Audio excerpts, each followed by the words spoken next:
Want to know how to check if a number is an automorphic number in Java? So an automorphic number is a number whose square ends with the number itself.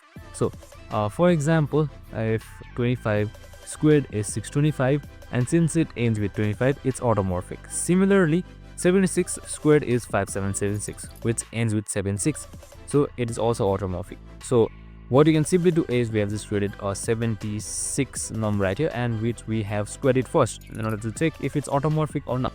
So what we have done is we have just simply printed it out, and the logic is simple. We square the number, then check if the last digit of that square matches the original number. We do this using the modules operator with the right power of 10. So right here you can see as well on the system.println, and if they match, the number is automorphic, otherwise it isn't. So I'm just going to show you the result, as it should be automorphic, and that's it. Super simple and easy. It is automorphic for now. I hope this video helped. If it did, make sure to like, subscribe, and tune in with us for more of these videos. See you in the next one.